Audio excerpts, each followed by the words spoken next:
Hello students, कैसे हो आप सब। आशा करता हूँ कि आप सब अच्छे होंगे।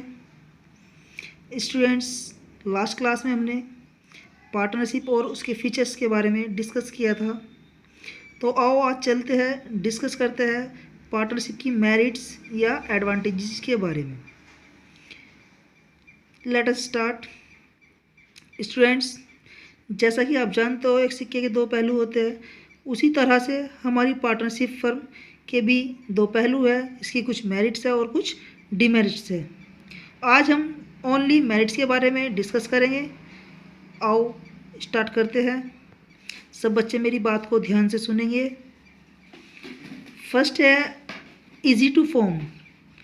Easy to form means students, partnership firm कोई भी व्यक्ति दो या दो से अधिक मिलकर आसानी से कर सकते हैं। इसके लिए कोई रजिस्ट्रेशन कंपलसरी नहीं होता। सेकंड है लार्ज फाइनेंशियल रिसोर्सेज।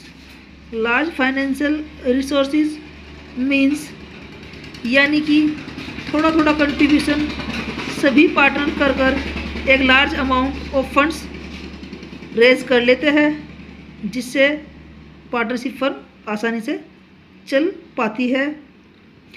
थर्ड है आपका स्टूडेंट्स रिस्क शेयरिंग या risk bearing. Risk sharing means जैसे कि हमने सोल प्रोप्राइटरशिप में देखा था कि अगर रिस्क क्या था वहाँ पर मोर, लेकिन यहाँ पर रिस्क क्या होता है, लेस होता है। रिस्क क्या हो जाता है, डिस्ट्रीब्यूशन हो जाता है रिस्क का पार्टनरों के बीच। तो सभी पार्टनर्स अगर कोई भी लॉस होगा तो सब उसको क्या करेंगे, बियर करेंगे। फोर्थ है आपका students division of work. Division of work ये सबसे अच्छा मेरिट है या एडवांटेज है पार्टनरशिप फर्म का। इसमें वही मेंबर उसी काम को करता है जिसमें वो एक्सपर्ट होता है, एक्सपर्टीज़ होती है जिस भी मेंबर की, उसी काम को करता है, जिससे कि मैनेजमेंट आसानी से हर चीज़ का हो पाता है। फिफ्थ है मोटिवेशन। मोटिवेशन मीन्स स्टूडेंट्स कि एक पार्टनर दूसरे पार्टनर को देखकर मोटिवेट होता है, देखता है कि भाई फर्म में ये भी देखो लगातार काम कर रहा है, तो इससे हमारे क्या होगा, मोर प्रॉफिट्स होंगे, हमें भी मन लगा कर वर्क करना चाहिए। तो इससे हमें क्या मिलता है, मोटिवेशन मिलता है। सिक्स है स्टूडेंट्स आपका सीक्रेसी। सीक्रेसी मीन्स होता है गोपनीयता। स्टूडेंट्स पार्टनरशिप फर्म में सीक्रेसी बनी रहती है, क्योंकि पार्टनरशिप फर्म को अपने फाइनेंशियल अफेयर्स स्टेटमेंट्स किसी एक्सटर्नल यूज़र को शो नहीं करने होते, जिससे कि फर्म में सीक्रेसी बनी रहती है।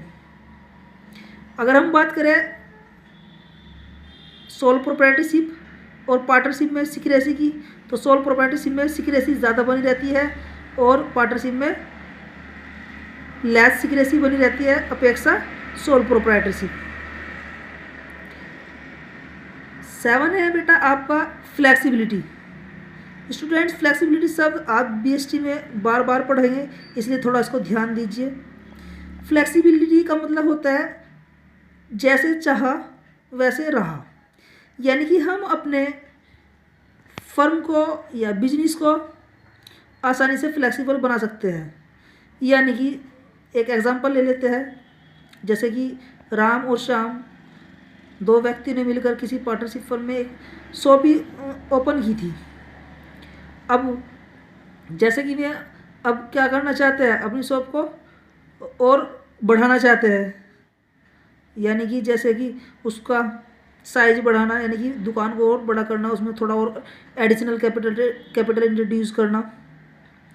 ठीक है, जैसे कि अब गर्मी का मौसम आ रहा है, तो उन्होंने सोचा कि कोल्ड ड्रिंक का भी काम कर लिया जाए, तो अपनी दुकान पे और थोड़ा अमाउंट लगा के कोल्ड ड्रिंक का वर्क भी कर लिया, यानी फ्लेक्सिबल है। जैसे कि गर्मी चली गई, कोल्ड ड्रिंक का वर्क कम कर दिया, कुछ सीजनल वर्क जो होता है उससे रिलेटेड कुछ भी अपने वर्क को कर लेना, ये सब फ्लेक्सिबल होता है। More scope for expansion. Sole proprietorship की अपेक्षा हमारी पार्टनरशिप का स्कोप ज़्यादा है, इसको हम एक्सपेंस कर सकते हैं, एक्सपेंशन मीन्स बढ़ा सकते हैं, यानी कि फ्लेक्सिबली होने के कारण इसका एक्सपेंशन हो सकता है, कम ज़्यादा हम इसको कर सकते हैं। Okay, thanks students.